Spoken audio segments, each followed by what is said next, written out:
ini nggak tahu. Iya, nggak tahu siapa atau teman atau atau itu teman atau saudara juga. Oh. Nah, jadi dia nggak tahu kejadian ini ke saya karena dia kan udah diinjak, kita so injang dong. Iya, Kita so injang, tapi dia nggak tahu ini kejadian ini ke kita gimana, itu dia nggak tahu. Oh, iya. Cuma Kita, yang rasa memang nggak bisa ya, kasih gerakan. nggak bisa menggerakkan nih tangan. Dia so teriak-teriak. Tiba-tiba saya menangis. Iya. Saya dalam hati kok air mata menetes ini. Iya. Kenapa ini? Sudah kaki udah gemetaran. Oh, kenapa ini? Bertanya-tanya. Tiba-tiba ada kayak cahaya silau gitu, putih, yang bikin menyilaukan mata itu. Tiba-tiba kayak datang di hadapan. Tiba-tiba saya sudah menangis. Dan saat itu saya ajak berdiri dia. Saya bilang, kamu nggak bisa melawan saya, pergi pulang. Setelah dia balik arah, saya tersungkur. Yang cahaya putih itu bilang begitu? Enggak, itu saya ingin. Tapi ada seperti cahaya putih yang datang. Oh, baru? Ketika itu saya sudah sedih, menangis. Saya ngomong ke dia, pergi. Yang orang yang mau dibunuh ini, pergi.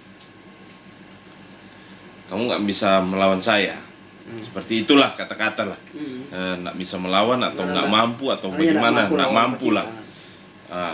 Dia pergi, dia marah-marah atau gimana. Seketika itu tersungkur, kaki udah nggak kuat lagi, menangis.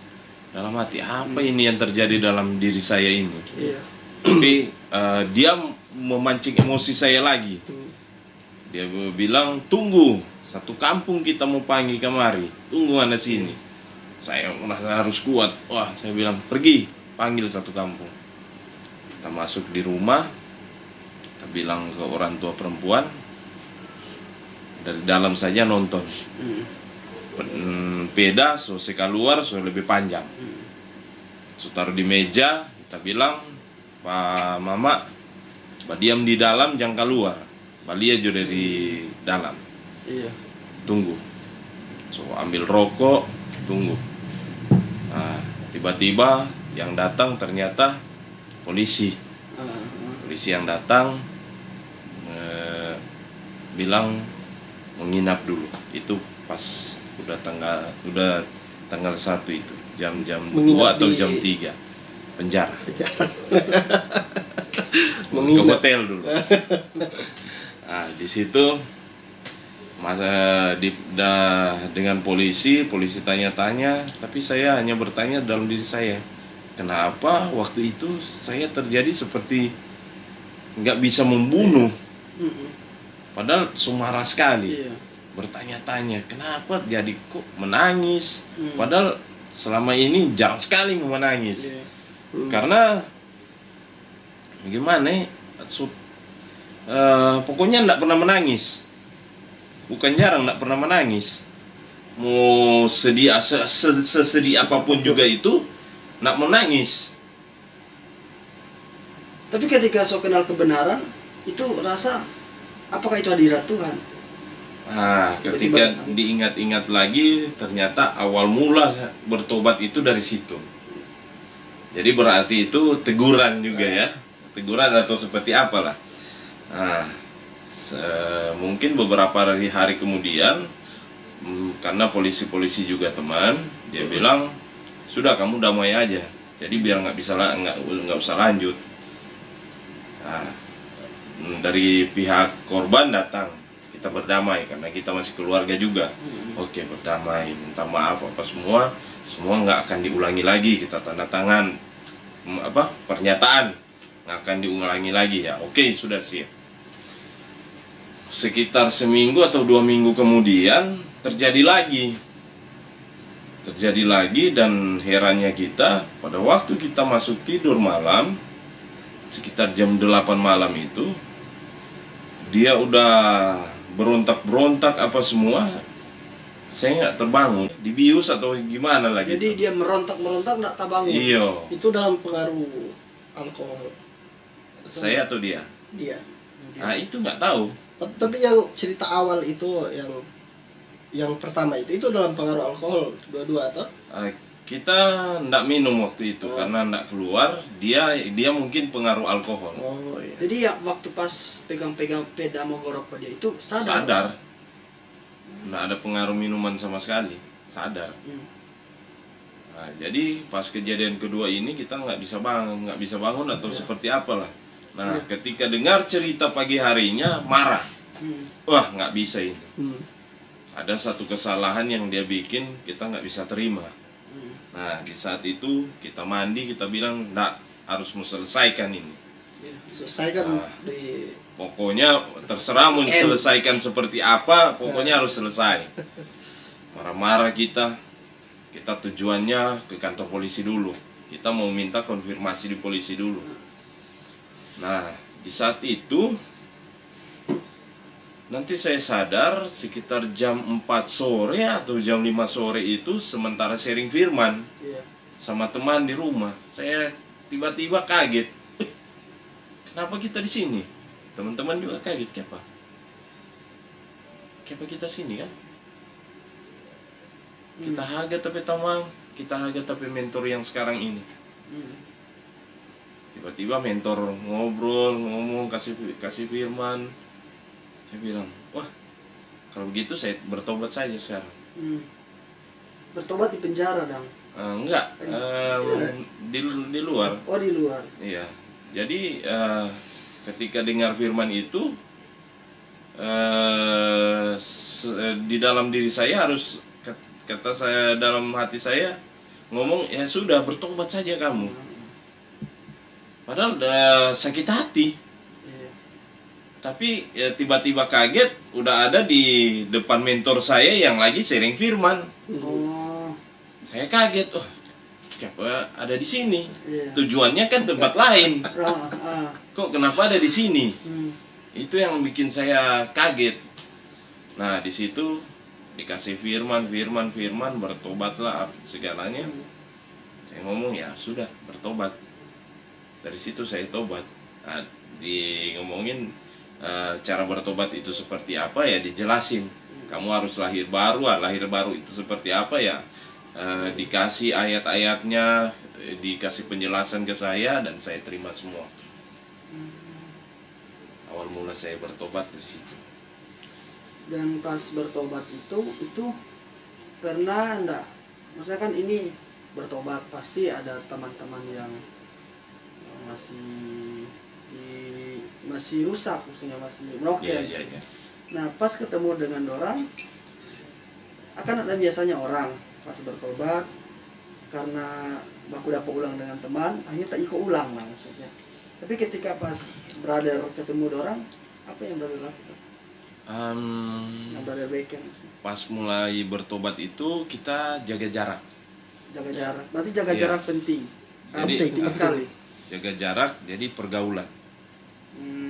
Nah, dari segi pergaulan itu dijaga. Jadi kan orang tahu di mana tempat-tempat kita akan terjerumus. Oke guys, jadi memang jaga jarak itu penting sekali ketika orang mau ingin bertobat, karena memang pergaulan buruk itu memang membahayakan sekali. Apalagi orang ketika baru bertobat, orang masih mau masuk ulang dengan orang punya rekan-rekan atau lingkungan yang seperti itu kadang bisa merusak orang punya mental ulang, orang punya hidup lagi. Jadi alangkah lebih baik ketika orang punya niat untuk bertobat, orang alangkah lebih baik untuk jaga jarak dulu dengan orang. Bikin aktivitas lain gitu kan. Aktivitas rohani lah dibikin kita itu kuat dulu. Mesti ada komunitas yang lain. Harus ada komunitas baru yang kita bisa membangun rohani kita itu seperti apa. Membangun rohani. Jadi selama hidup broken seperti itu, ada enggak sesuatu yang merasa begini?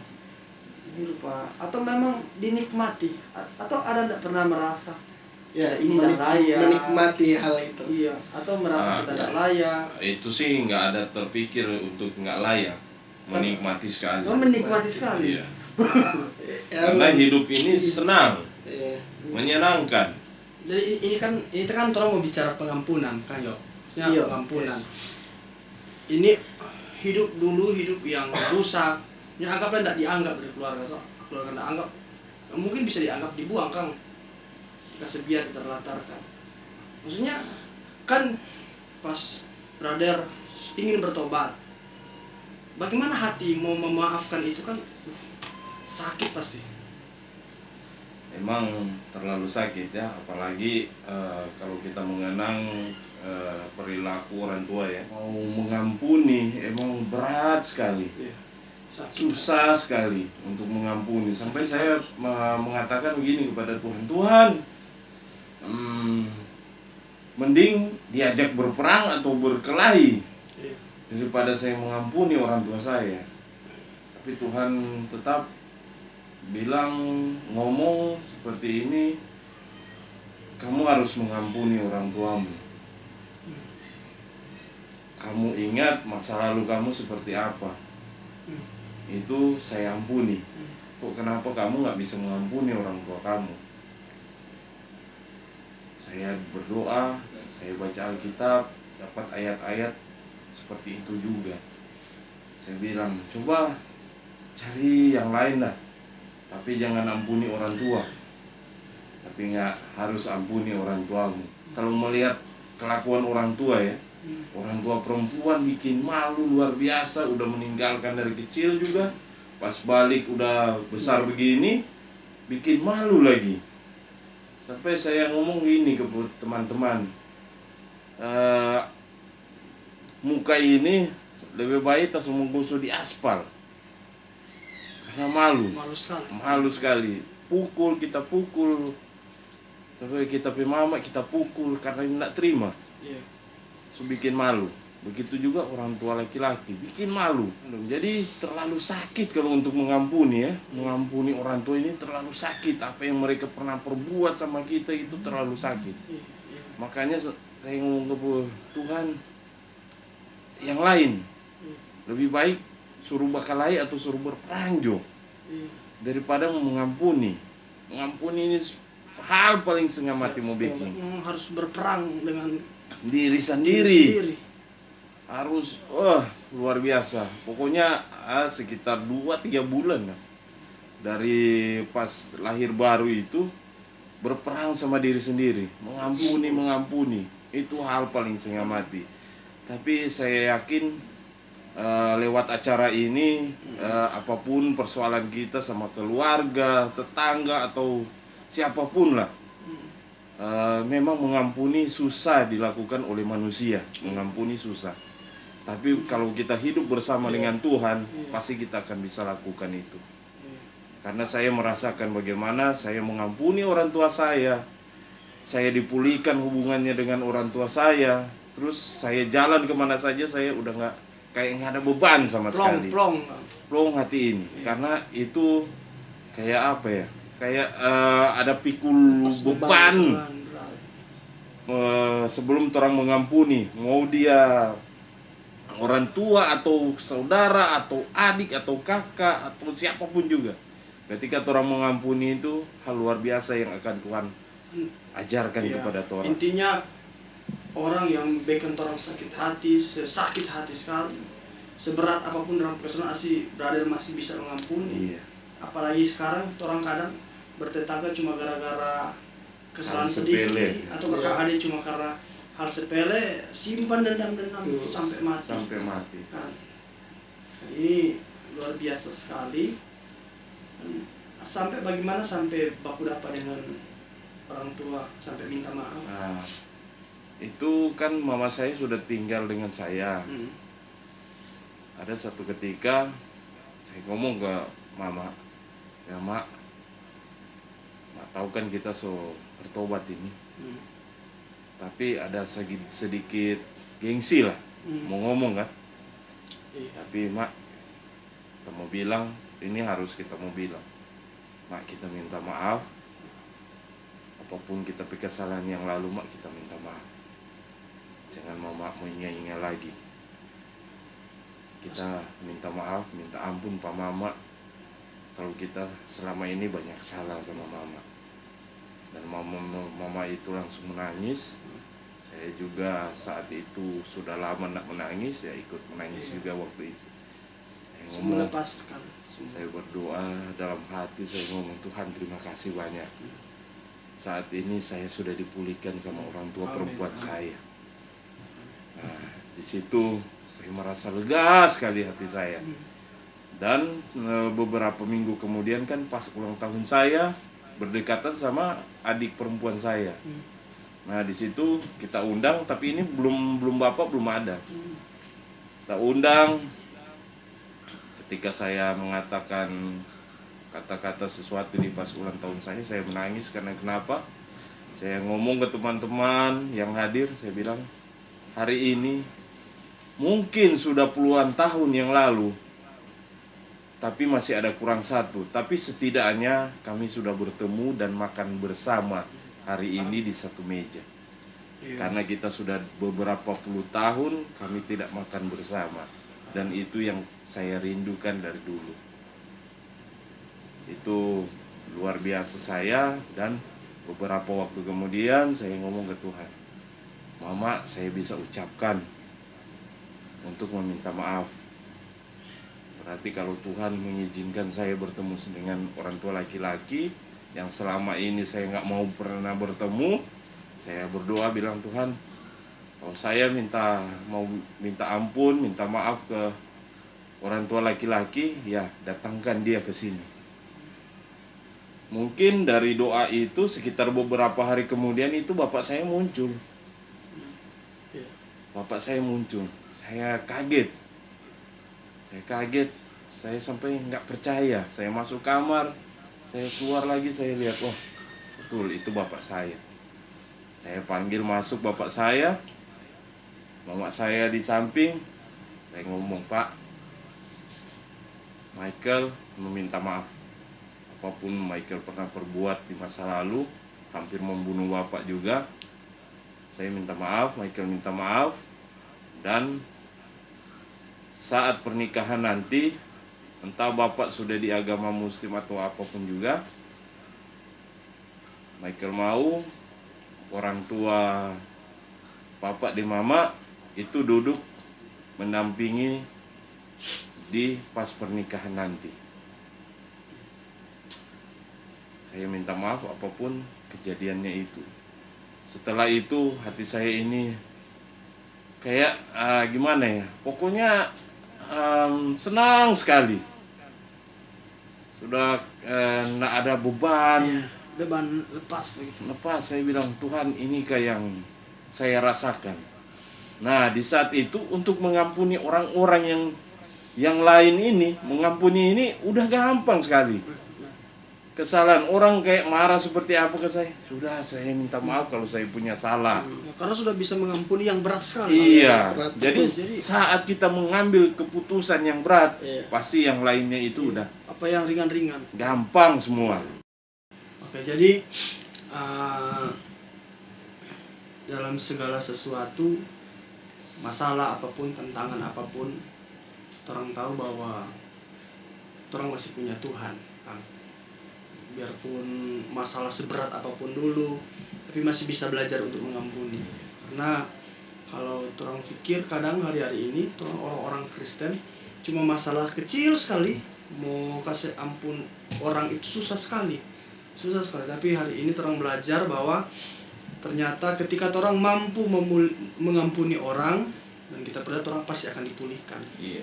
Karena selama orang bilang bahwa orang ini anak Tuhan, orang ini bisa bertobat, tapi selama ini orang yang tidak mau mengampuni orang itu sama saja bohong, Kang. Yang tidak ada faedahnya. Iya, tidak ada faedah. Tapi hari ini bayangkan pemirsa, hidup dari umur 9 tahun sepertinya dianggap hidup dalam dosa, hampir bunuh orang tua karena saking malu dengan orang tua, tapi hari ini bisa mengampuni.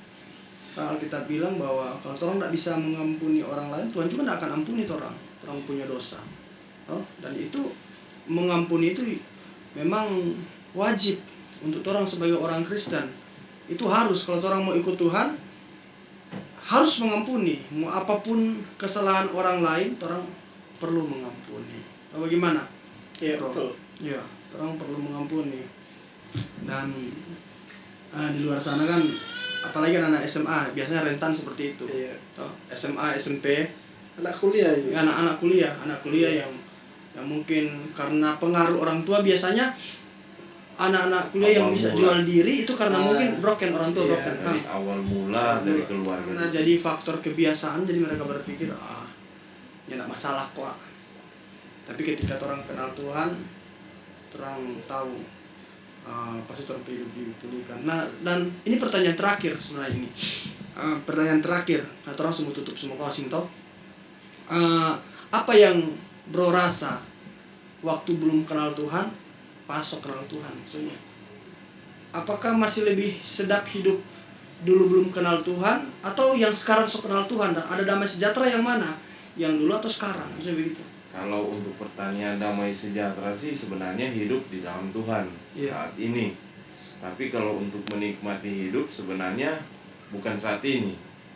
Yang saat sebelum bertobat itu nikmat sekali. Nikmat karena kita merasakan bagaimana hidup ini terasa nggak ada yang ganggu, nggak ada yang musuhin, nggak ada yang marah, enak saja semuanya.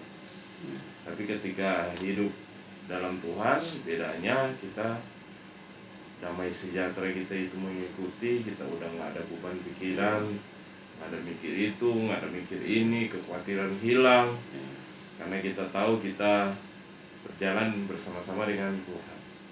Kalau di masa lalu kita hanya berpikir bagaimana hari esok, ada uang atau enggak, hidup ini bagaimana besok, ada hutang, bayar hutang, nyuri duit atau bikin menipu orang atau seperti apalah yang kita lakukan, yang penting kita dapat duit. Dan damai sejahtera pasti nggak ada, di hidup itu. Karena bangun pagi udah teringat, wah ini kita lakukan ini sehari-hari. Tapi kan kalau sekarang hidup dalam Tuhan, bangun pagi itu pasti kita udah tahu kita lakukan apa, yaitu baca Alkitab, kita penyembahan, dan itu terasa, pokoknya hidup ini terasa indah lah kalau bersama dengan Tuhan sekarang ini. Itu yang saya rasakan sih. Jadi sebelum kita tutup, mungkin ada penyampaian buat teman-teman di luar, anak-anak yang mungkin dalam perkuliahan, anak SMA yang masih muda lah, biar supaya mereka tidak terjerumus lebih dalam, maksudnya ada penyampaian. Buat pemirsa atau teman-teman atau saudara yang melihat video ini, saya mau menitip pesan, ketika ada kesalahan orang tua atau siapapun juga ada di sekitar kita, memang berat kita untuk mengampuni mereka. Tapi ingat, Tuhan itu lebih besar daripada semua. Amin. Jadi hiduplah dalam Tuhan, karena Tuhan bisa mengubah segalanya, apapun itu. Jadi mari kita bersama-sama bergandengan tangan untuk hidup bersama-sama di dalam kasih karunia Tuhan. Amin. Oke teman-teman, terima kasih karena sudah menonton video ini, dan kami juga sangat berterima kasih kepada Kak Michael sudah meluangkan waktu menjadi seorang narasumber dan memberkati kami semua. Kami di sini diberkati, dan kita juga yakin teman-teman di rumah juga diberkati. Dan teman-teman, ini program kami, dan program ini episode pertama. Jadi ini video pertama, ini episode pertama. Dan jangan lupa teman-teman untuk share, untuk like, dan untuk komen video ini. Dan jangan lupa juga teman-teman untuk subscribe channel kami agar supaya lebih mendukung kami lagi, agar supaya kami membuat konten yang memberkati teman-teman juga. Oke, terima kasih teman-teman. Sampai kita bertemu lagi. Tuhan Yesus memberkati.